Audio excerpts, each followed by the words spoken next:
Hello, everyone, and welcome back to Code with Italians. We had a short break, but we're back. We have a Io, very io, special. io. Hey, I went to KotlinConf. I gave a talk Okay, at Kotlin KotlinConf. Conf, Kotlin Conf. Exactly. I just realized for some reason I'm using the wrong webcam. Who knows why? I don't Dun, know. Maybe it dun, was because it didn't dun. work last time. That might be. That tends to happen. Anyway, um, so today we have a new guest. It's the first time he's here. Welcome, Leshan, or should I say Sinasamaki? So, Yep.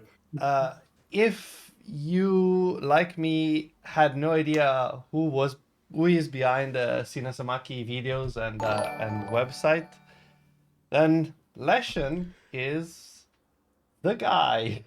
Ta-da! Yeah, I mean, Surprise!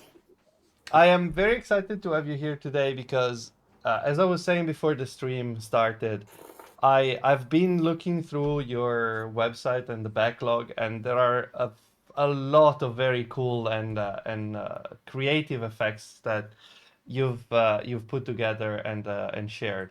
So I was excited about that, and then you also started doing videos on YouTube, and you have I think a couple published now, if I'm not mistaken. Mhm. Only two right Yeah, now. yeah. I mean, I know perfectly well how much time it takes to make a video, and in your case, maybe even more. But we'll get to that. Let's not get ahead of ourselves yet. And so it felt like one of those uh, opportunities to get a really interesting stream. Just talking about how do you even make those videos and how do you come up with those effects and those ideas. We can maybe even look at some of your code later, but we don't have to. We can also just keep chatting if we want to. That's absolutely fine. Mhm. Obviously, if folks have questions, just put them in the chat. We'll get to them. And yeah, I mean, Leshan, why don't you introduce yourself? Mhm. Yep. How So, how did you get here? l- hello everyone. I'm Lashan, and I've been an Android developer for, oh, I should have counted earlier, but since like 2013 or something like that. um, yeah, I started off, yeah, doing not Eclipse, no, even before Eclipse. Like I was doing AIDE on like a Nexus 7, and then Oh, wow. moved to Eclipse, and yeah, so it's been a journey. I Yeah, and I've moved around like not just Android dev, also going to Flutter and other things. Mm-hmm.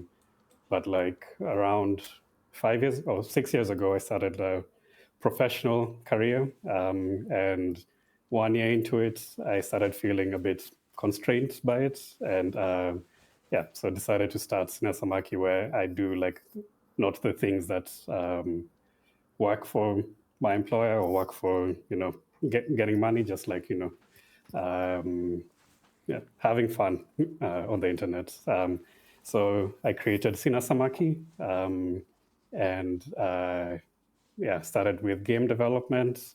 But around 2022, 2021, when Compose hit 1.0, I pivoted from game development to compose tutorials and eventually maybe apps. I always plan on making an app, but it never comes up.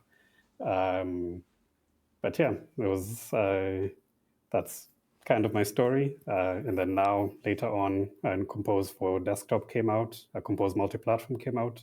Started experimenting with that, and then yeah, just doing small things here and there, and then eventually got into videos using Compose multi-platform. So as you mentioned earlier, I'm making videos for YouTube, but these videos are made in Compose multi-platform or Compose desktop, and they're open source on GitHub for anyone to try out and mess with.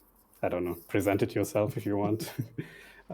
But yeah, so I guess that's the main reason we're here, and I'll go over some of the code for the Compose animations that I created. Nice. Well, I think the obligatory next question is, what does the name mean?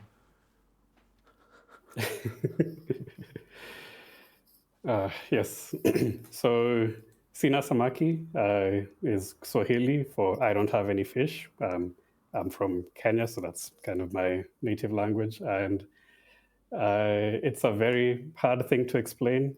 I guess in my defense, I came up with this name in 2020, 5 years ago, deep into lockdown and without any uh, yeah, I hadn't seen a person for a long time, so it's such a convoluted meaning. But in the end, sinasamaki just like reminds me to do what I'm passionate about, whether it's game development, whether it's app development, making videos, animations.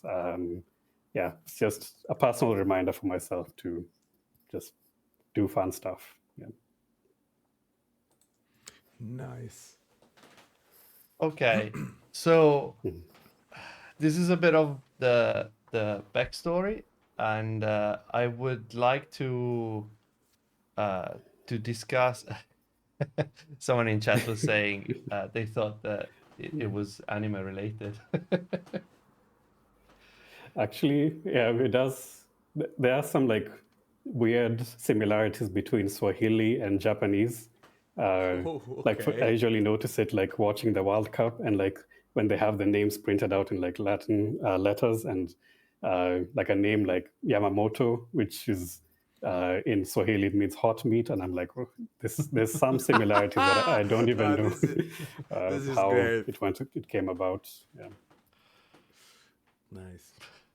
That is a link I was not expecting. uh, Yes. so how and why did you start the website? Because I mean, I perfectly understand the I wanted to do cool stuff. Mhm. That's something that I also like personally as a very visual person. I also appreciate the joy that comes from an animation well done or a nice effect. But like from there to investing the time that it needs to Mhm. then publish it and create articles, because you write like big articles with a lot of animations and images, like that takes a lot of time. Why did you start doing that? And I mean, thank you that you're Mhm. doing that, of Mhm. course. Yeah, I think in the past, like I've always been inspired by some of the many great Android people, like Chet Haas, Roman, all those people. Like I just watch all the dev bites of and read the articles, and I had always been like inspired by that, but I never saw anything that I could like offer or anything I could write about. It felt like I was just learning everything from that and like not discovering much. Hmm. And then when Compose hit 1.0, I somehow convinced my boss to, let's pivot and like do a UI redesign into Compose. And yeah, at the time I was naive and thought it would take like a quarter. Ended up taking 1, 2, 3, 4 quarters. That's um, fine. yeah, it's fine now, but yeah.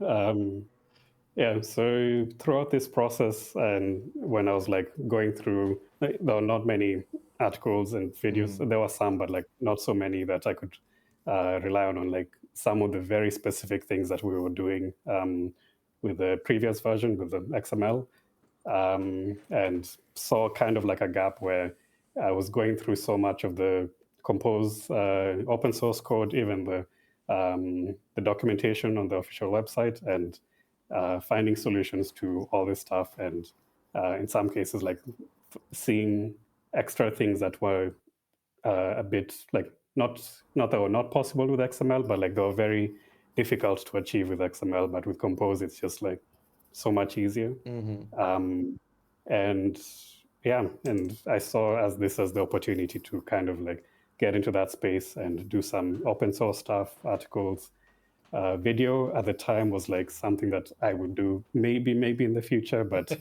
I guess 4 years is a long time now. Now we I'm live onto in the that. future. Exactly. Yep. So Yeah. I like the fact that Twitch, for some reason, decided that he has to preserve your identity, Yeah. like you're doing on your social, and like your video is a bit blurred right now for Okay. some Twitch reason. boy. So maybe you can probably turn it off and on again, Sebastian. I don't know if the camera can be turned off and I on. cannot just do to... anything, but Let's he try. can. Let's see. Maybe Just comes back. to give a nudge to No, the same codec. thing. No. Well, The well, mysteries let's of wait. Twitch. Although I'm seeing like a red triangle on the settings. Does that mean anything? We didn't see it, maybe. so I don't know. Maybe it's bandwidth related. I don't know. Yeah, I don't know if you wanna stop the screen share for now, and then we can restart it later. Maybe that helps. Yeah, let me try that. Yeah. Let's see. If it doesn't improve this way, then it's definitely a conspiracy from Twitch. Like a preserve Actually, the identity at all costs. Yeah. I have an AI pixelator. Yeah, just yeah. Oh, like- nice. Oh, nice. man. It's a shader. Yeah, It's a exactly. shader. We should totally build like a shader. I don't know. I don't think it should be hard to make a blur shader. I mean, we well, should ask Chris Bates. I don't think it should be hard. It's like famous last words like that. I was not thinking about a blur. I was thinking about the mosaic effect, because that's just sampling. So, yeah. I don't, So from should I try like reconnecting Wi-Fi and like see if it's better? I mean, if you want, Okay. YOLO. we can try. I mean, worst case scenario, it won't change anything. You can refresh, or you can refresh the page. Start Yeah, refreshing the I page. don't know. It was working fine earlier, then it just decided that it wanted to. Potato quality was the way to go. Yeah. Twitch takes. Still the same. Yep, still same. Doesn't matter. It's fine. We Don't can worry, hear you. don't sweat it. We can It hear will you. probably. It will fix itself, or it won't, and then we'll have the most confusing thumbnail in the history of video. Well, maybe we give it a shot. But so because we always run. Something happened. It's better. It's way better. better? You look higher Yes. quality Okay. now. Yeah, I went into the settings and I saw that the resolution was at the lowest. I don't know why, but I switched it up to 1080p and I guess that fixed it Yeah, I mean, software is or hard. not. Yeah. So because we always come so prepared and everything is scripted, and we have an agenda with steps and a to-do that we go through. So what's the next? I didn't receive my script. Oh, neither did I. Don't worry. So what's the next task on the Kanban board for the episode, Sebastiano? Well, I mean, we have talked about the why Leshan started doing videos, or rather articles. I guess now we should ask you, why did you put yourself through the pain of making videos? and then we can go to the how you make the videos. Thank you for the sub. Okay. Yeah. So I think there are many reasons for that. I think, like the way I mentioned about things that I would watch earlier, like Dev Bites and all of that, it seemed something interesting to get into. And I do like YouTube videos or movies and all of that. And I have done some editing in the past. So I thought it's kind of like some natural progression where I will eventually end up. But I didn't see much of a reason to it. I think I didn't want to do it just to do it. I wanted like to have like some sort of reason for that. And then it kind of clicked with Compose multi-platform, where I wouldn't be doing animations in like After Effects or something else. I would be doing the animations in Compose. Yeah. And having that as like the base of like why I'm doing it, so that, like, for example, some of the stuff that I making videos about, maybe some people already know about it, but and they're just like watching. But then I was thinking, if I have like layers of engagement where like if someone's a beginner, they just watch the video and that's it. But if they're more advanced, they see like a certain animation on screen and they're like, oh, shoot, how did he do that? They can go into the source code and look into it, where like the stuff that drives the animations is a bit more advanced than what I'm talking about. So I thought that's like a good way to like have like different reasons of doing this, where it's like make the video to explain something, but also the video is also a teaching resource. Yeah. Yeah, that's there are a couple of people that I know that have actually done talks, like instead of using Keynote or PowerPoint, they've used Mark, who's in the chat, actually is the first one I've ever known back in the, I don't know if it was The OG. Honeycomb or Android 4, but he created a presentation app that ran on tablets, and he was connecting his tablet with HDMI to the projector, and just had also open sourced, at least in part, the slide software. And I think, was it Danielo that did it as well last year? I think something similar, yeah. Yeah. And that's also been one of my kind of on my to-do list, but also realizing that if I wanted to do it the way I wanted to work, it would probably take me years, and it would be a commercial product, and I would not finish it ever. And so I'm kind of like picking my battles here.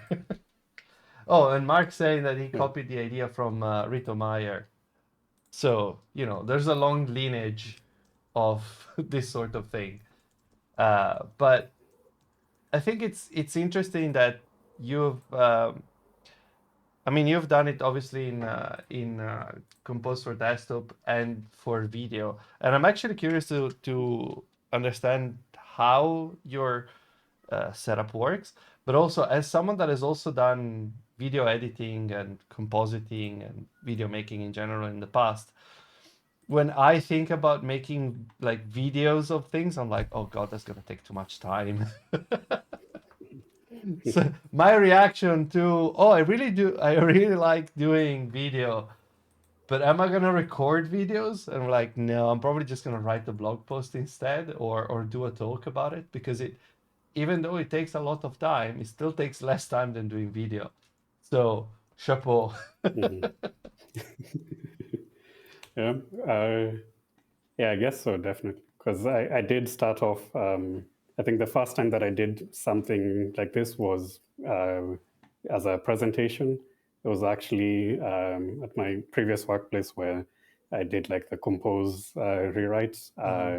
They asked me to do like a local talk over here to kind of present that to the dev community here. And I was not so into it at first. I was like, I don't know, I'm very naturally introverted and stuff, so I don't want to do all that. But I had started looking into Compose multi-platform, and I gave the condition of like, I will do the talk if it's in Compose.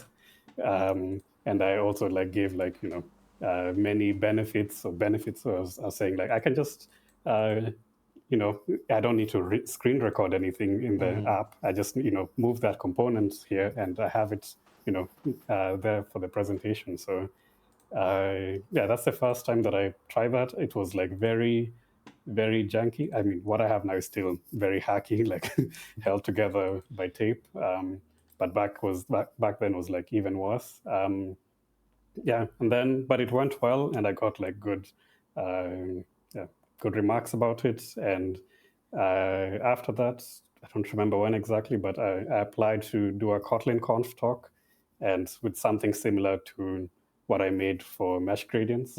And I filled in the application, but eventually got denied. But I still had like what I'd done, so far. So yeah, that's what ended up being the first video, the mesh gradients stuff. Yeah, so it started off as presentation software, but like in the end, you could just edit it, screen record, and then edit it, and then have it as something to watch. Yeah, I mean the mesh gradient video was very interesting. It was a good inspiration, not just for me, but for other folks, a colleague of mine as well. That I think he ended up creating an app to create, like to visualize and create the parameters to then pass to your modifier. So I have like a visual editor for the mesh gradient to then use in apps, because Chris is a designer. I And think so we it's have like, an episode on that. yeah, we Don't did. we? We did. So it's like, Yeah. coming back to the origins in a way. By the way, your camera has gone back to potato mode for whatever reason. Yeah, the red triangle is back, and I think also your videos are frozen. Oh no. Do you think maybe it's related to like the camera being with the iPhone? And No, it shouldn't matter. Like when it's not going to potato mode, I think it's trying to protect you from yourself or something, but okay, I don't have any controls, unfortunately, on my side to change that. And I don't. Maximum video quality, highest. Yeah. So that should be fine. very unfortunate. Oh, maybe you can disable the automatically optimize my settings. We're like, no, I decide. Okay, yeah. Sorry, folks. Since Skype shut down, we're still trying to figure out a setup that works. Well, we are still mourning. How is grieving? How is it in English? Grieving? Morning, yeah. Grieving, Yeah. morning. Yeah. Okay. Grieving or morning. Yeah. I can't. I don't have the words. Too much trauma. But I found the video with Chris, so I'm gonna. Oh, you're gonna put it in the chat. Yeah. Yeah. So, in terms of how the process works, I guess the first step is, how do you find the ideas? Like, where do you see something on the internet and you're like, I can also do that? Or do you see some fancy motion graphics somewhere and you want to imitate it? Like, how do you find your ideas? I'm definitely like everywhere. I feel like I find inspiration in so many places, whether it's other apps or programs or movies, even motion graphics designers. I guess for mesh gradients, the inspiration is very clear. I was watching WWDC and they announced mesh gradients. And I saw that and I'm like, oh, that's like, I don't know what it's going to be used for, but that is very cool and I want that. And decided to kind of like investigate how to do that on Android. And I found the draw vertices function, which is like very old. So it's something that was like, oh, it's possible from like, I don't know, API level 1 or something. Yeah. And it's just very unintuitive. Yep.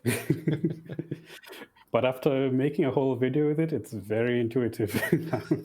Yes, I'm sure. Or it's Stockholm syndrome where I'm like, yeah, it's very good.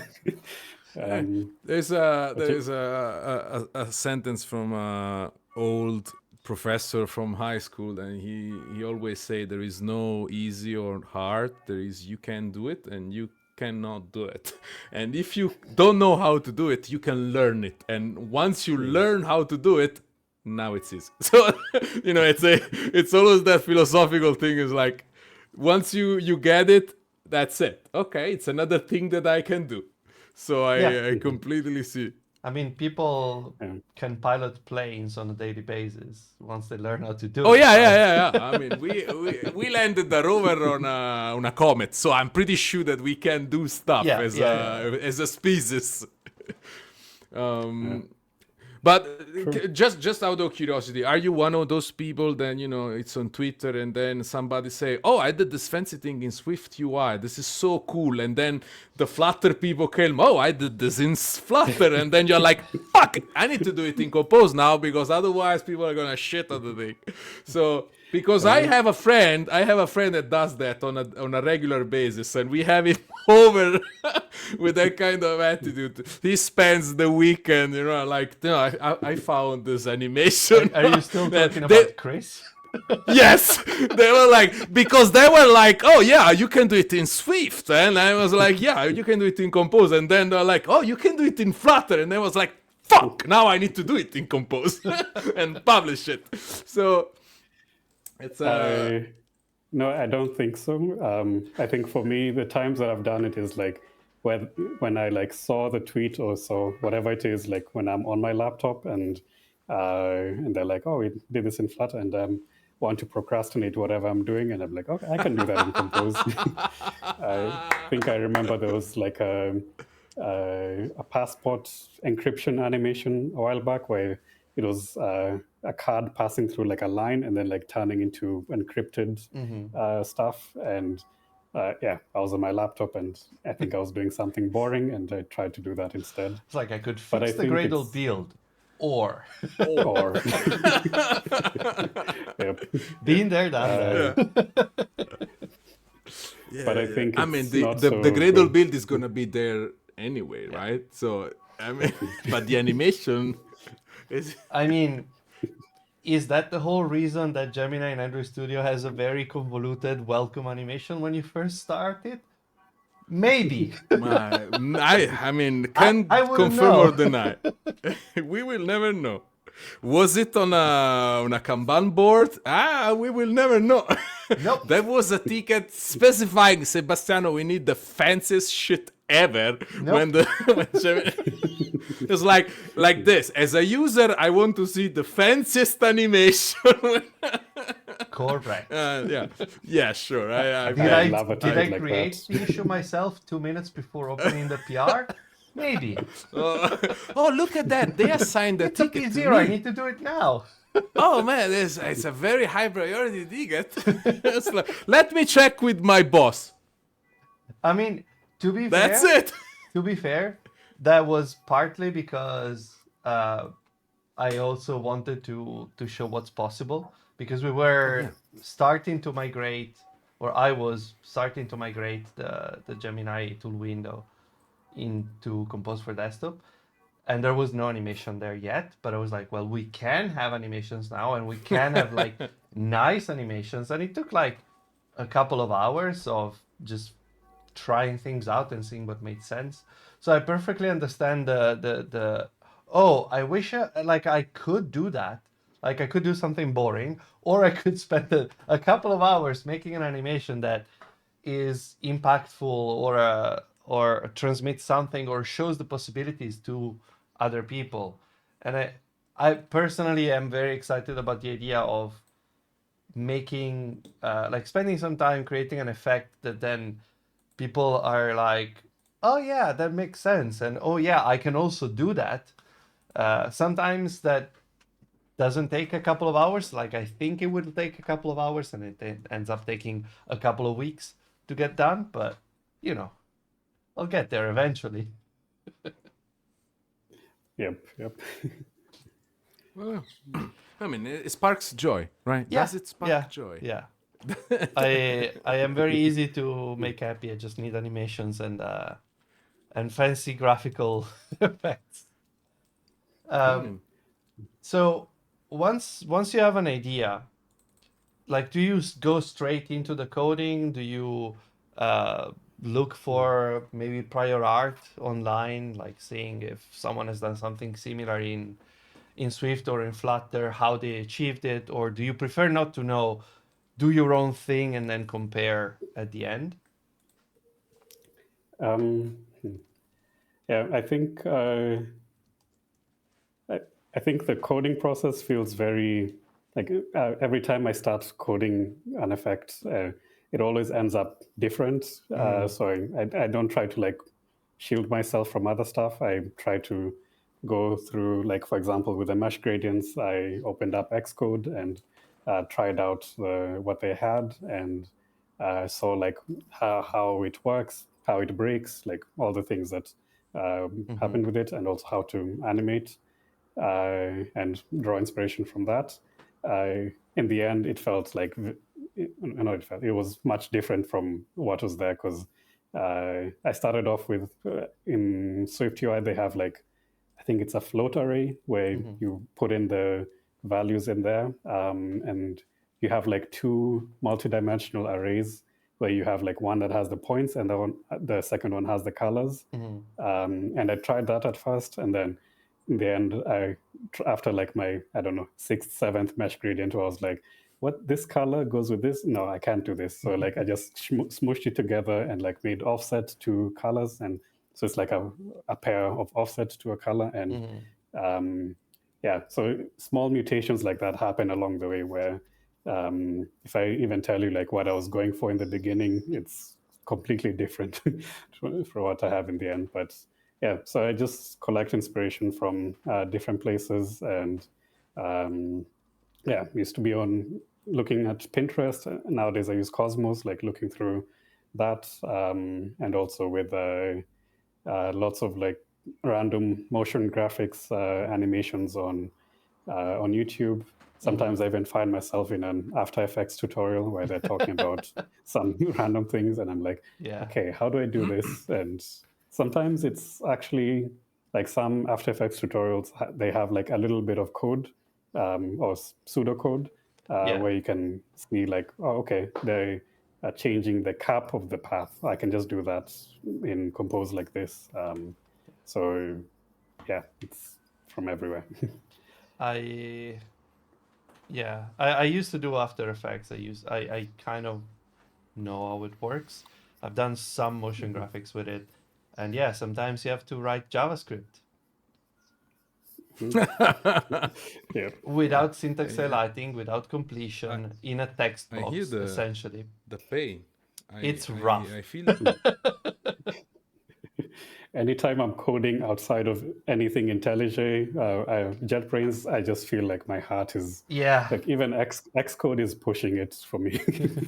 Xcode is I think it is a lot better than it used to be for sure.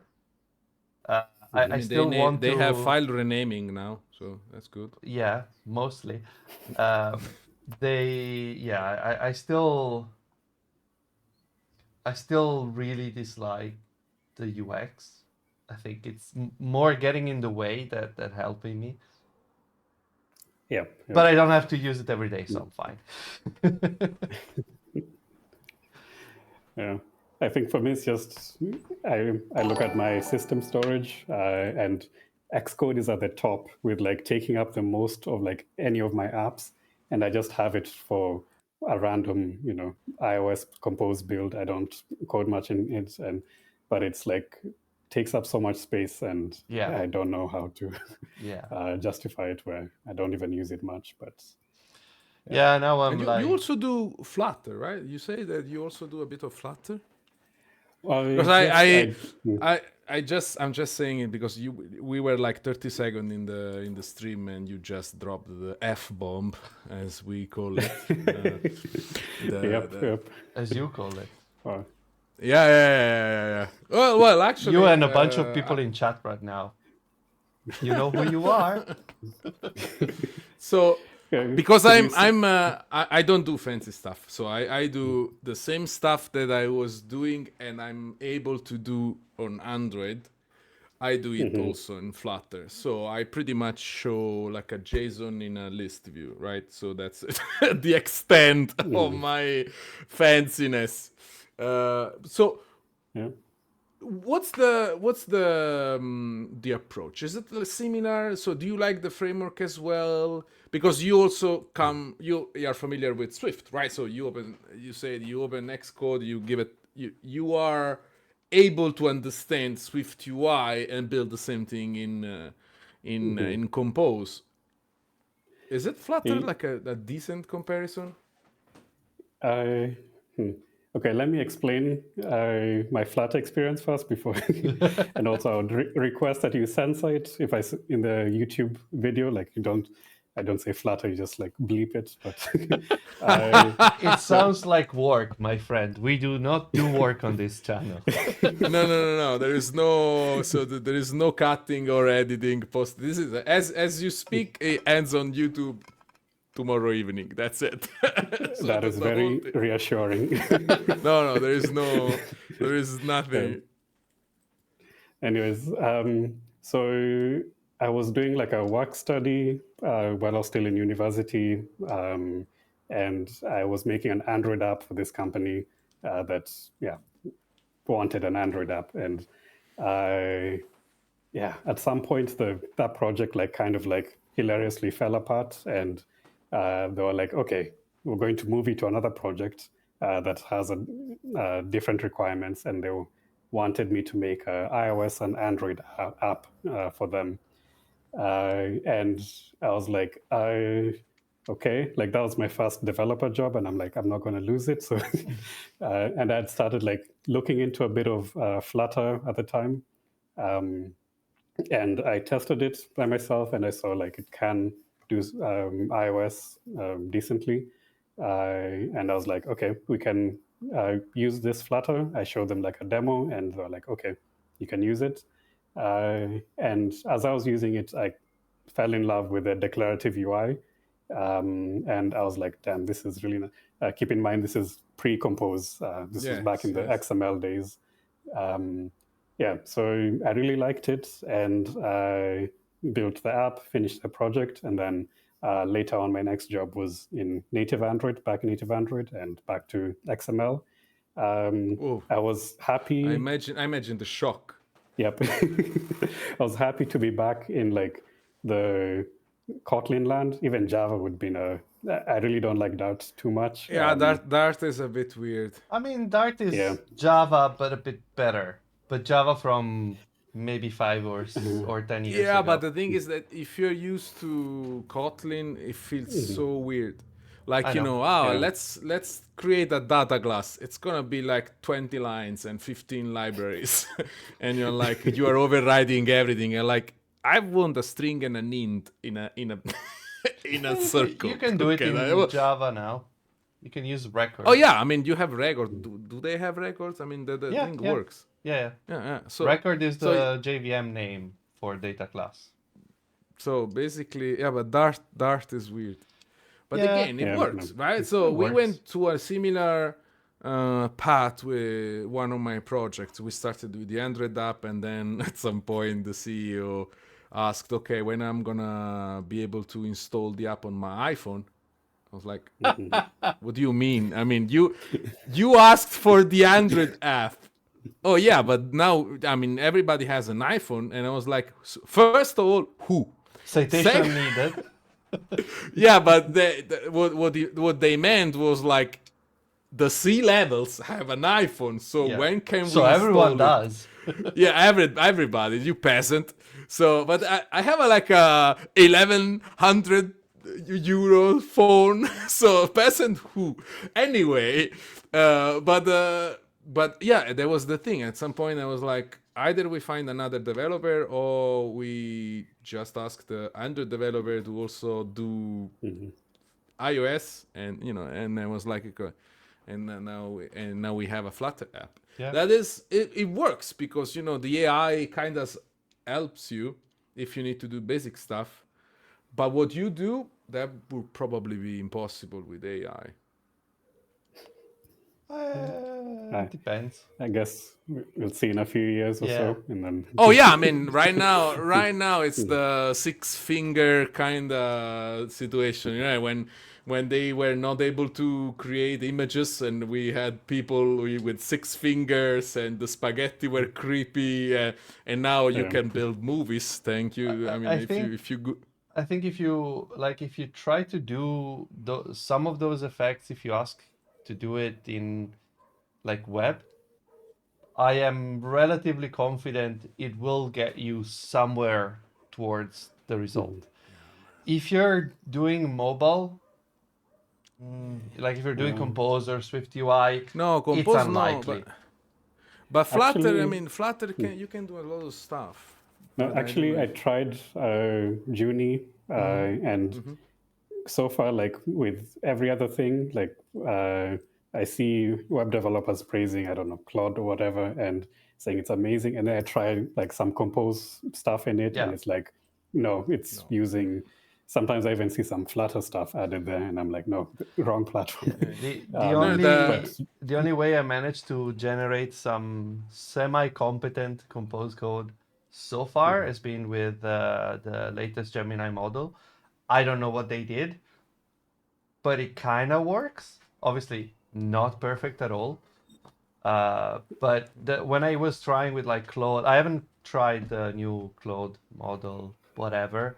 But that was the first time I managed to generate some Compose for desktop code that also included a shader that was 80% of the way there, which was a big improvement over the 5% or minus 5% of the way there that I got from like Claude 3.7 the time before I tried doing that.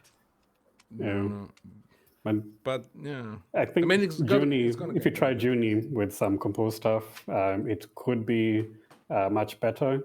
I don't know what they did, JetBrains did in the background, train it with Kotlin code. I don't even know what model it uses under the hood, so I guess it also depends on that. Yeah. But since we're talking about AI, a big caveat about this, like I try it out, like I try all this stuff, and it's fun to see the advancements, but I do have like a big, I don't know, hindrance to using AI, where when I'm interested in just like the end result, for example, with work or something else, it's fun, it's good to use. But like with this stuff I do for sinasamaki, I mean, I'm making videos that like take a long time to make. I really appreciate that process, and I tried with AI, and I feel like there's something that just is missing. I don't know, like just putting a prompt and then getting it at the end, and well, you don't learn anything. That's exactly. You lose the whole journey to get to the result, right? Because so like if you want the journey, the hero journey. Yeah, I mean, if you want to learn or if you want to grow as a professional and you only use AI, you're not going to. It's as simple as that. You're never gonna become a good anything in life without putting effort in. It's a ladder to engineering manager or product manager. It's a trampoline. Because you have like a ballpark idea or until that job disappears. Because the AI becomes very good at Kanban, Yeah, but when if you need to do 101s and that kind of stuff, performance review, you need the engineering manager. But the engineering manager, they hire people with AI these days, so they have like the deep fake calls with the fake AI agent. That's creepy, but it's really disturbing. Yeah. It's a Anyway, we're getting slightly out of track here. Oh yeah, I mean that's what we do. As we always what do we want to do? What do we want to do? Throw some code at the screen? I actually wanted to ask, before we move to the code, one of the things I'm curious about is, so let's say you find an inspiration, you realize, I want to do this effect, and you spend however much time it takes to build it in Compose. How does the process work? Do you start at that point? Because I noticed that the articles on the website and the videos are covering kind of the same material or the same basic idea. Do you then start writing for the website, or do you start writing the script for the video, or do you start writing the slides that will end up in the video? Like, what is the order? Yeah, I mean, I've only done it twice, so like the process is still getting refined so far.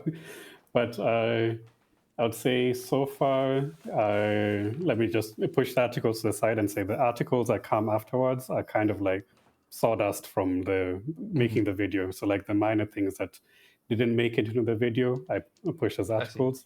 But the video itself, I start off with like kind of like the idea where what I'm inspired by, so the mesh gradients or the paths, and then after that I start like thinking about just brainstorming animations and also what to talk about it. Like, what should I say? Should I explain how it works? Should I do different animations and say that's the code for that? And yeah, like kind of decide what is important for the viewer in this case, like what should they get out of it.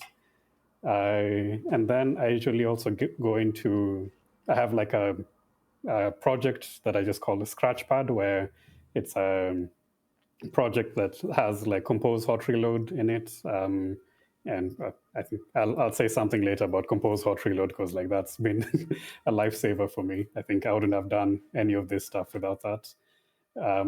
But yeah, so I have this Scratchpad project where I just have like random code I just throw in there, and whatever file I'm editing, it pops up into the Compose Hot Reload window, and I try out different things, whether it works, whether it doesn't. Also for me to like get more familiar with it and like see if I can break it, or where the bugs, what's the limit. And then at this point is when like I start also writing a script.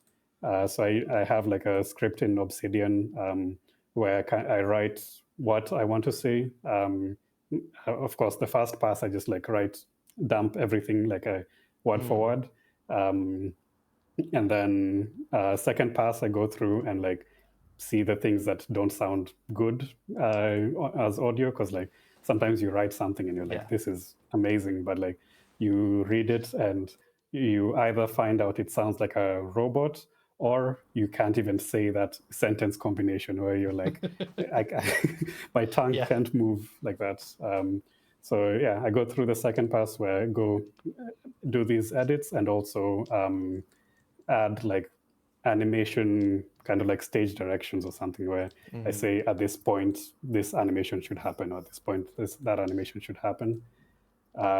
Once I have that, that's when I go into not in the Scratchpad, but like now the official slides project, and make the new presentation, and kind of like just stub some slide pages and go through them and say, this is the slide for that, slide for this. And that project also has Compose Hot Reload. So I have it so that I have like side by side, I'm making an animation or making the slide, and on the right, I'm seeing what's happening. So yeah, actually, I think the idea for making videos, I've had it for some, I mean, you can tell WWDC is a long way from January when I released the mesh gradients.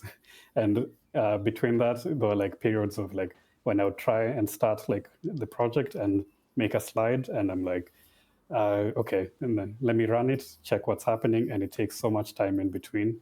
And then when Compose Hot Reload came out and I added it to the project, it like multiplied my efficiency by a lot, because I just like do things here and it saves on the other side. It shows up on the other side. So yeah, that's why I say I couldn't have done it, because the iteration time needed to be like as low as possible with all these animations happening. Yeah, especially if you're tweaking animation durations and delays and stuff like that. Like, I know. I am just going to say I am waiting eagerly for the day when I can actually use Hot Reload to develop Studio. Not yet, but hopefully we'll get there soon. Yep. Also for me, I use it for this stuff because I can pivot to it, but like my day job, I can't. I can't just introduce Compose Hot Reload because all those different legacy things, and yeah, it's just hold your breath for the time you can do it. Yeah, exactly. And then when you have it, enjoy it, and when you don't have it, miss it dearly.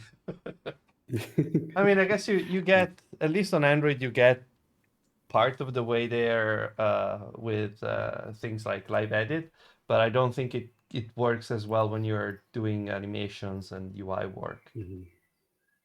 I think I have trust issues with Live Edit. Going back to like hot restart and stuff. Yeah, like we've all been there. Yeah. I know. I remember like when I was just doing hobby stuff and making just random apps for myself, where I would like make like a whole feature for an app that I'm using and do hot restart and stuff, and then like later on I'm away from my computer, I clear the app or something like that, and I see it's like the previous version of the app that didn't have all those features, and I'm like, oh, I should have like installed cold restart, but or sometimes it just doesn't work where it didn't work, where like you make a change and then it changes but it doesn't really change. So I have some issues with that. But yeah. I also remember back in the day using hot restart and apply changes. That was it worked sometimes. The problem was more that either it worked or it didn't work, but you didn't trust it either way. It was like, oh, I don't know if I feel like with Live Edit it's a bit clearer to me when it's working and when it's not working. But I also understand that like you, I have been burnt in the past. Would it make you more comfortable if I told you that Live Edit shares zero code with the previous versions? It's completely different. Yeah, actually, it kind of helps. Because it's only for Compose, I guess right? no one has told me that before. So. Because the old things were done for views, so there is nothing in common with the way Live Edit works. But also Live Edit works in a slightly different way from Compose Reload. So, but then Compose Reload only works on desktop. Yeah. We'll eventually get there.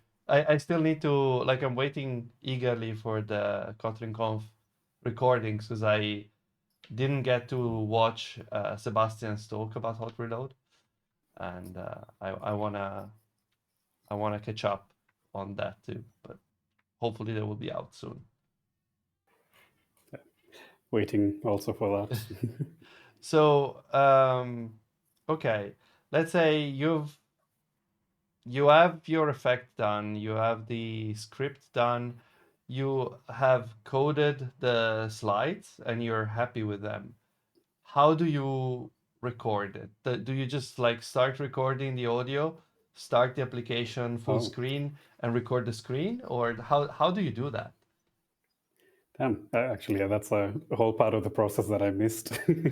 So yeah, before actually I get to that point, after I have like a final script where I feel like, okay, this is exactly what I'm going to say in this, I record my voice, and I have like everything in one file. I trim out all the dead air and mistakes and all of that, and then listen to that while going through the slides and kind of tweak the animation timing, because like sometimes I maybe say something too fast, too slow. So I do tweak it a little bit. But of course, all the slides are manually done. So I'm just tweaking the time in between for some things, for some animations.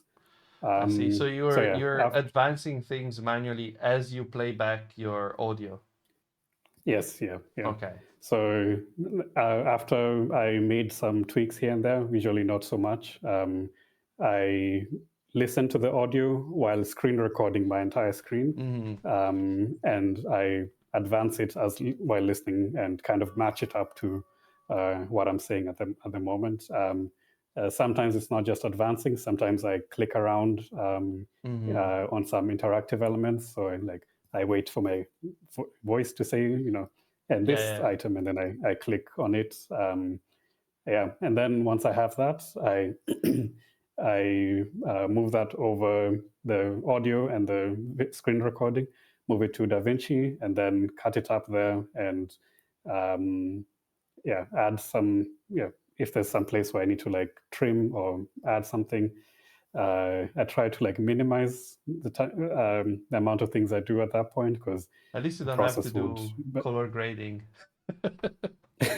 That would take forever. Yep. Actually, for the first with mesh gradients, I was trying to add grain to the video because I thought maybe it looks nice with some grain, and I realized that I need to this is feature creep, and I'm adding things to it, and it didn't look nice, and I was like, I love grain, but it has to not be there. Yeah, I mean, you could either have a very subtle grain that is going to disappear the second you publish to YouTube, or you have very heavy grain that is just annoying. Yep. There's no in between. Yeah. I mean, grain is difficult for codecs.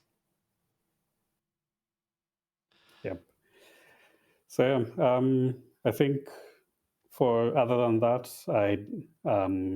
I think for the path animation video, I did do some extra stuff where I kind of cut up some sections in between to have the chapter overviews. So whenever I'm moving to a new chapter, that's a cut I did in DaVinci, not in Compose, because I felt like it would be better with a hard cut than the slide animation. But coding that to say this slide does not animate, and those was no, I'm not doing that.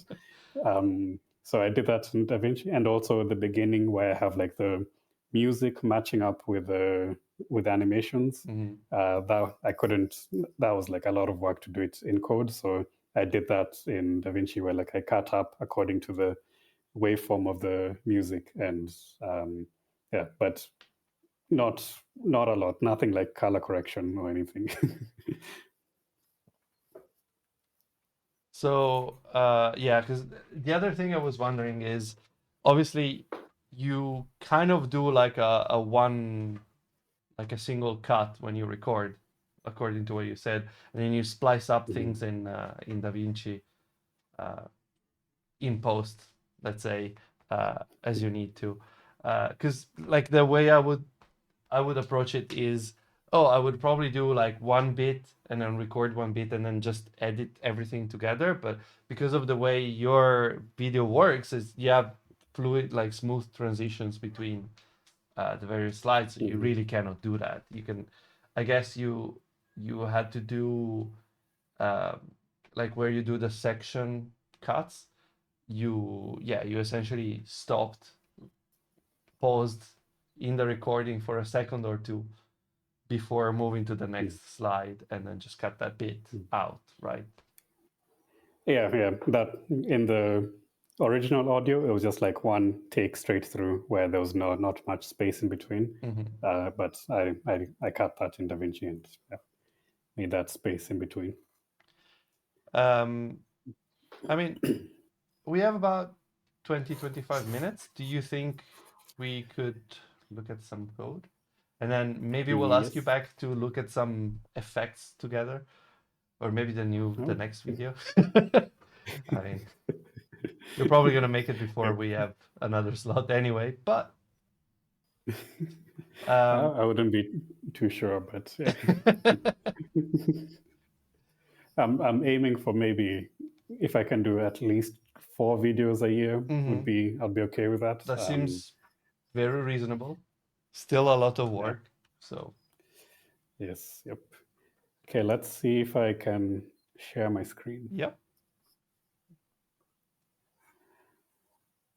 Also, how's the video so far? Ever since I turned off the it's fine. checkbox? The only thing I will ask you is to increase the IDE zoom because it's very, very small. Oh, yes. So, yeah. Okay. Yes. All right. Might still be a bit small for folks, but we'll see what they say. If anyone complains, then we do something about it. Otherwise, we're fine. I will zoom in also a bit more.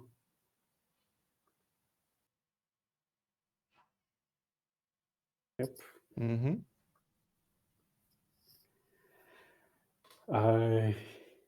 Yeah. Let me make this a bit smaller. Cool.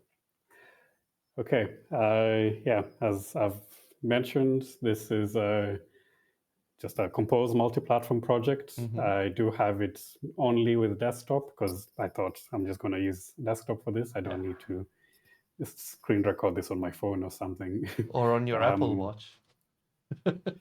Is Compose on Apple Watch? I think. I don't know. I assume. Okay. Okay. Damn.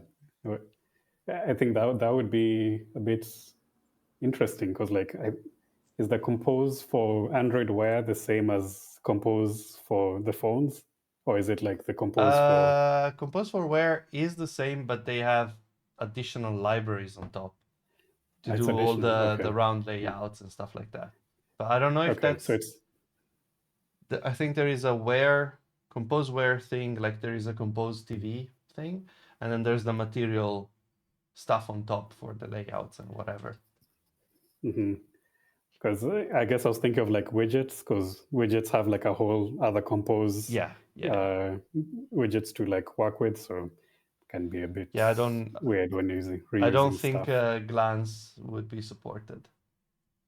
Yes, Glance. Yes, anyways, so here it is. So I guess the best place to start with Slides Presenter. Is Slide Presenter 2, because like I made a new slide presenter for the new video. I wanted to refactor it for this stream, but I thought, no, this is more authentic to have this. So yeah, very honest. Let's see. Yeah, so this essentially just takes in like a list of slides, which well, maybe I should open all of this stuff at once.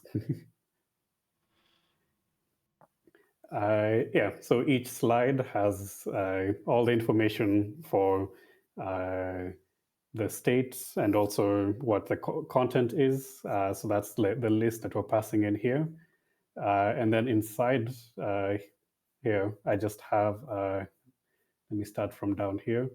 I have a lazy column that has all the slides rendered in a list. I use a lazy column because instead of a vertical pager because I needed a bit more control over it. So with the lazy column, I can get access to the list state and animate it the way I want it, much better than a pager. And also the pager, I don't know what happened, but like in later versions of Compose, they are optimizing it a little bit where it's not showing everything in between. So like when you're doing it very quickly, you don't see everything. If you go from like the last position to the first position, you just skip to it. Yeah. I see. And that's a reason that I chose to go with lazy column, even though I don't do that in the videos. I like doing it by myself, like just switching through the pages as I'm coding it. But yeah, so in the lazy column, as you can see, I have an items indexed that takes in the slides. Also, now I'm seeing code and getting a bit embarrassed by it, but like there's an item here that is like empty that's on the top, and I have like items at the top and bottom that are empty so that I have like some over scroll effect when I like bounce to it. So you can see if I go to the next slide and then come back up, like it kind of like bounces. Oh, I see. Yeah, because I don't know otherwise if it wouldn't do it. shows. Yeah, it will just hit there and like not go further because you don't have over scroll when it's not a user that is scrolling it. Yeah, so That's a and valid then solution. inside. I mean, you control the scroll, so it's fine. Yeah. User scroll is off. User scroll enable is false. So everything is controlled by the arrows. Yeah, so and then inside the items indexed, I pass in some data that is I use for some calculations. So like I want to know the current slide index and also what's this slide that I'm on. So I just pass that in with a composition local, local slide state.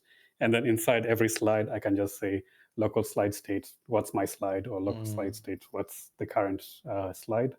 And that's good for like starting animations or knowing that it's off screen, so don't do anything.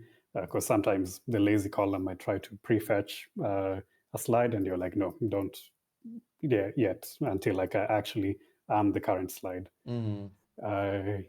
Yeah, and then I just have like some clipping and stuff to make the round corners, and then some legacy code.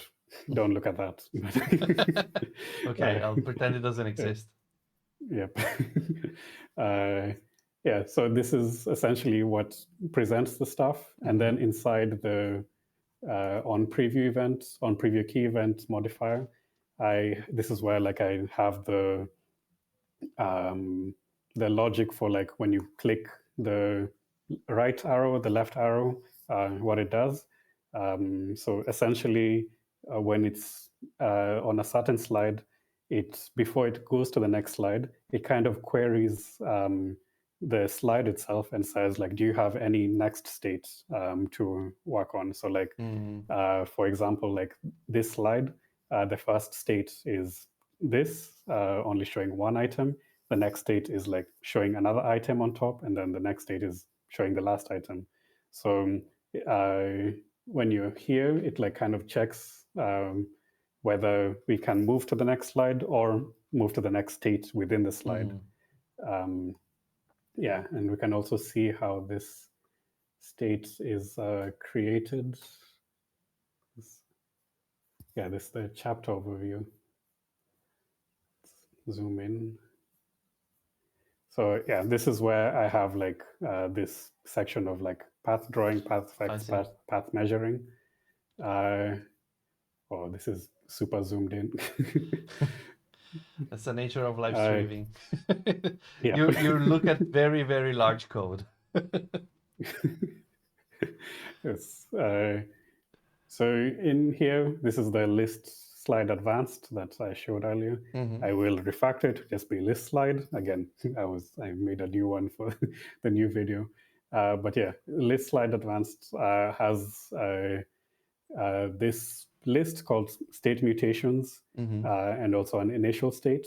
And it has like a type parameter where like I say like, what is the data class for this slide, which in this case is chapter overview state.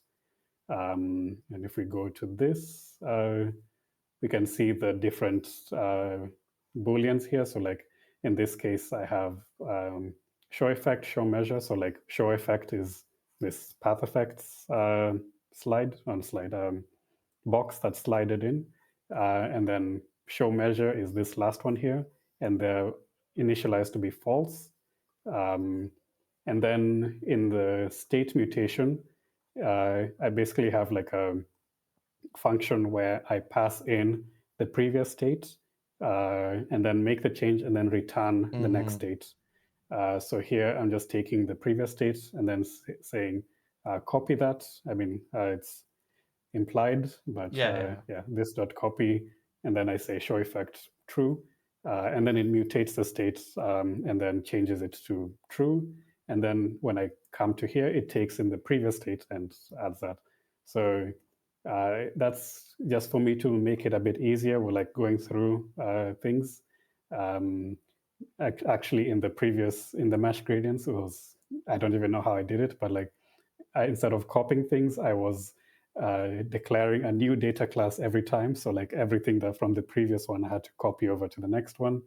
And I was like, no, this, especially since this video was much longer than the previous one. And yeah, I thought this was much better. And if we go into the code, the state mutations I use to produce the states object, which contains everything. So like it just gets all the state mutations and like applies it until the very end, and then you have like a states object to kind of go through. So yeah, when you click next on a certain slide, this is the function that is called.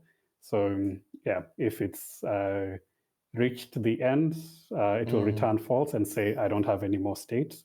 But if it does have any states left to increment, it will increment it and then return true. And then the slide presenter will know, don't go to the next slide. The slide still has more states. So just some very basic, slide states here. Yeah, I think don't want to get too much into that.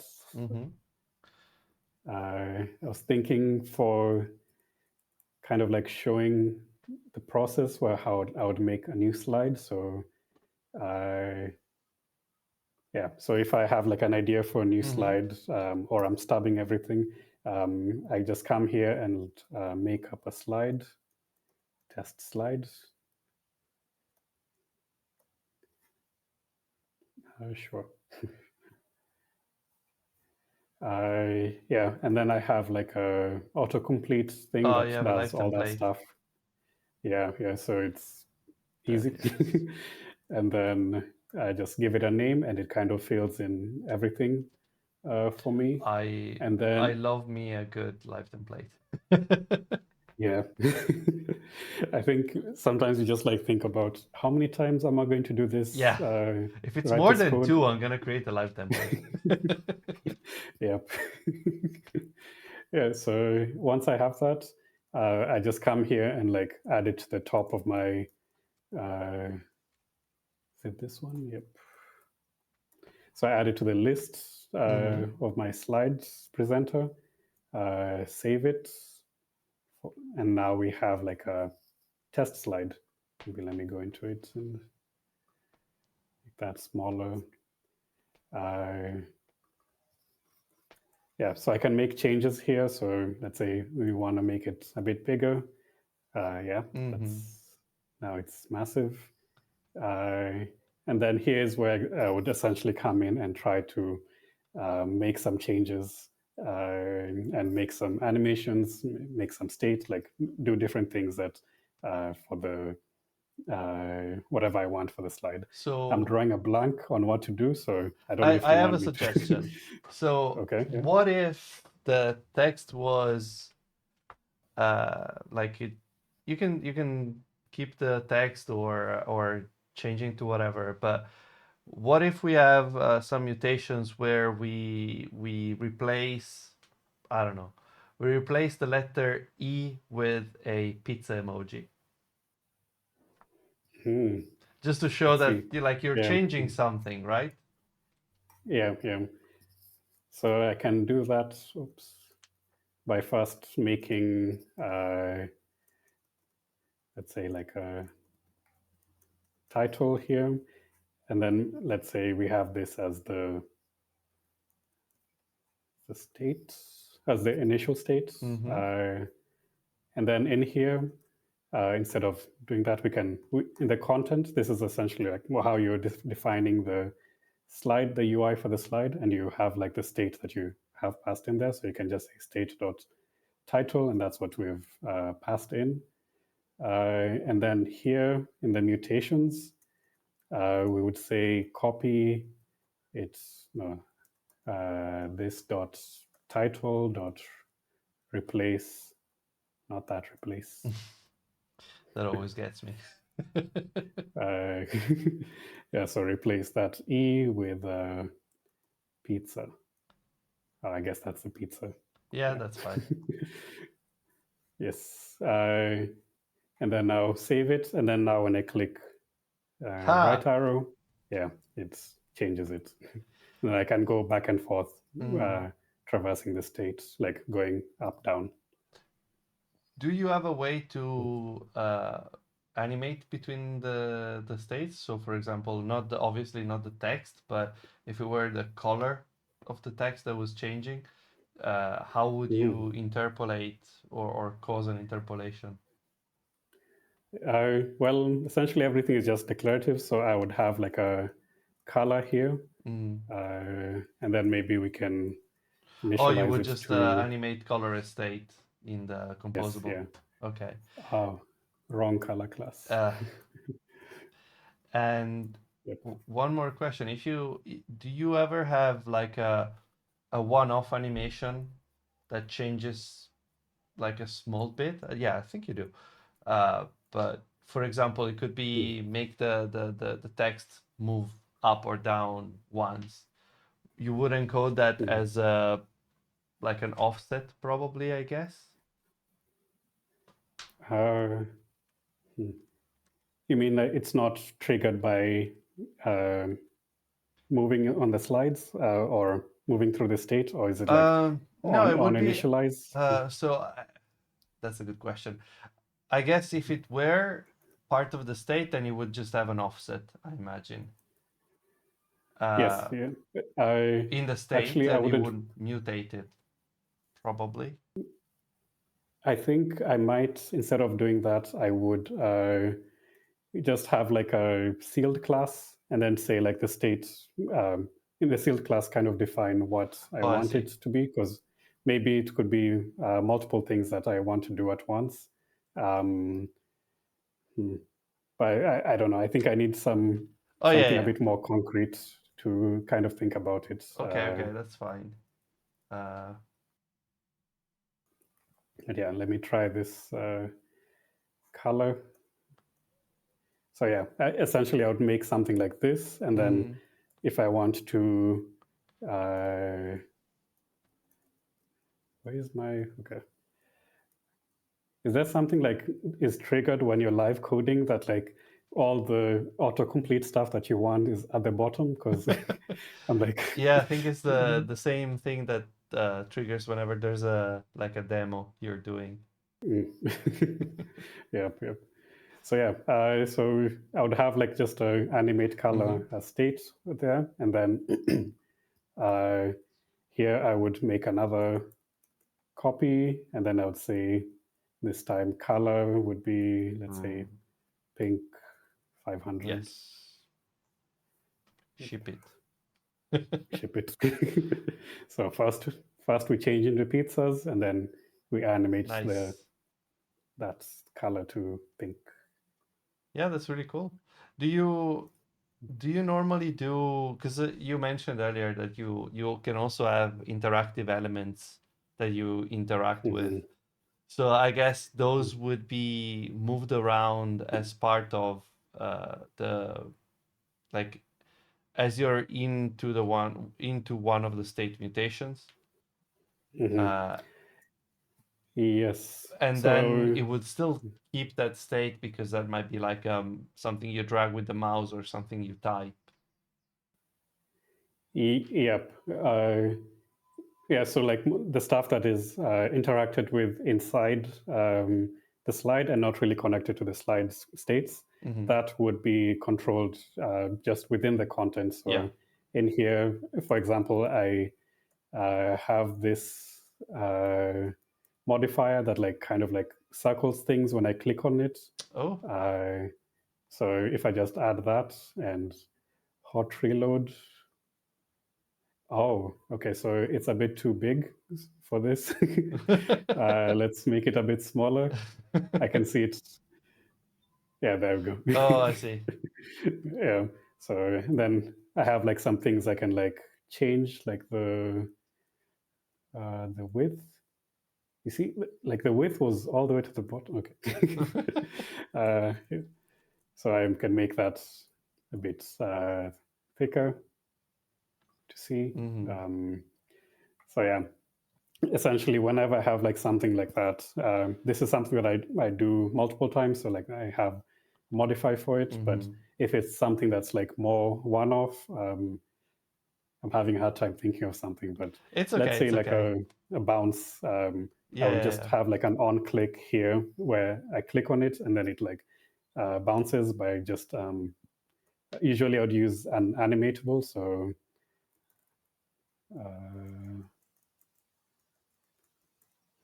like that. And then I would use this as the offset. Maybe I should name it offset. And then inside, actually, no, it would be scope. Oh, I see. And then using this, I would open a pointer input modifier. I use this instead of clickable because sometimes I don't want the highlights and touch ripple effect. Oh yeah. So pointer input is just like much easier to. Because with just with clickable, you would have to use the one that takes in the interaction scope and the indication, which is annoying. So here I would. Plus, you don't need all the accessibility stuff here in the slides. Wait, should I zoom out or? No, it's fine. You just scroll sideways is fine. I see.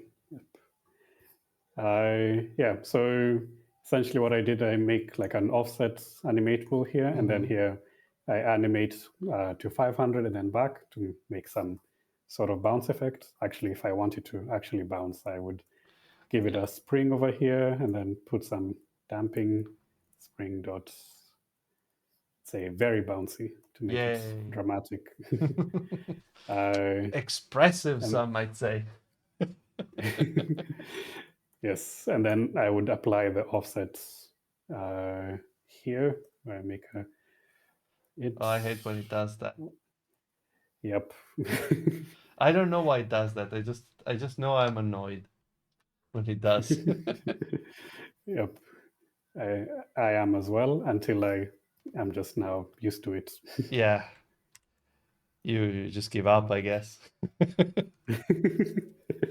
It's just my life now. Yeah. The thing I haven't figured out when that happens. It's just like sometimes it happens. Yep. I don't know either, but I know it happens when I'm working here and not on another project. So I'm not sure what's the through line with both the things, but when I've worked on the video for a long time, I started getting used to it. But I think now I'm just coming from another project, so it's I'm annoying not so used again. to it, but yep. Actually, I kind of want the text to be centered. Oh, how I feel your annoyance. Yep. Yeah, of course. Add the full Some thing random there. imports. Yeah, I think I added something that I was not supposed to. Yeah, it's fine. It's fine. Okay. Anyways, we're doing a bounce animation. So now it will actually, now that I'm doing it centered, let me just bounce up because I had made it bounce down so that you can see it and it doesn't go off screen. But let's save that, click it, and it does not do anything because I have the circular here. So let me that remove swallows this the for now. clicks. Yeah. Oh, that's a big bounce. It goes. Let's make it, I don't know, 100. Yep. So yeah, if this is one of the animations that I want to trigger while I'm recording, I'll wait for my cue and click on it while I'm recording. And also the recording, as you maybe noticed, I don't have the mouse cursor, so it's not too distracting where I'm like moving around, because sometimes I have to like move so haphazardly and be like, okay, I need to click this now. I just hide the cursor for that. I see. Cool. Well, I think we've seen a bunch of stuff. I don't know if there's anything in particular that you would like to show us still. Otherwise, I think we can wrap it up. Yeah, I don't know if there's an animation that I really want to talk about. I mean, I have to say, they like these ones. They all look very nice. But it also, the church is kind of telling us it's time to go. Oh shoot! You can hear that. It's a fine. signal. It's a signal. The universe is telling us. But I have a question about. Oh, the pencil is really cool. How do you have a gallery or like a library that you can just drop in your animation, like Lottie kind of stuff? Like, do you keep them in a repository where you say, oh yeah, there was that fancy thing, I'm just gonna drop it in on the screen? No, not really. I mean, I have the code from a previous project or something that maybe I want to use a similar thing there. I would just copy paste into it. Although I do have, I also have my website open here. I do have like some, I call them UI recipes, like kind of like components where that have like a different, not different, but like self-contained animation that maybe I want to copy paste, or I guess for this is for my subscribers if they want to copy paste somewhere. Nice. So I have the code here, and then you can just play around with it. So you have like a premium, like a subscription thing where people can access more stuff than what you Yes. they see. Yeah. Okay. So nice. yeah, it's still in kind of development, I would say, like the offering. As always. We are after all developers. True. Yes. Yeah. But I just thought like this is something to supplement the website. So like I do have the articles where like I try to like go deep into something where I think I'm able to do it more in text than in video. Some things just easier to write down than think of a video for. But yeah, beyond that, there's smaller things that I don't really have enough for an article, but I want to share, and that's what I'm doing with the UI recipes. Where I make something that is, yeah, I want to share still, but it's not really an article, but it's not really nothing. So, I want to do something with it. Yeah, sure. Portfolio. So I mean, portfolio is the thing. So I like it. Yes. And I don't know if this fits with what you're saying, but also the part of like copy pasting or just dragging code from somewhere. Definitely, because it's something that gives content behind a paywall, let's call it. But it's something that you put time in it, and people can reuse for their project. So it's also fair that it's a premium content. I was generally curious because that's a lot of animations, right? So it's a lot of time that goes into building them, and you're doing it in your spare time. So I was curious about how you handle that. But it's also very fun. So I can say my friend, have so much fun with making animations and stuff where it's like time just flies by when doing that. So, but yeah, I feel I don't have a near plan in the near future about like going fully on this, but of course it's something that I aspire to at some point. Like if this sinasamaki can be like my whole income livelihood in the future, but that's a far off thing. That I'm still. You never know. You put in the time, you grind a bit, and then you will see. Maybe Things happen, my friend. Yeah, and you can definitely do the thing, as people are saying nowadays, right? Turns out you can do the thing, and that's. Thank you. Sebastiano, what do we have for the near future? Are we streaming next week? Yes, we have the last. Is Roberto coming?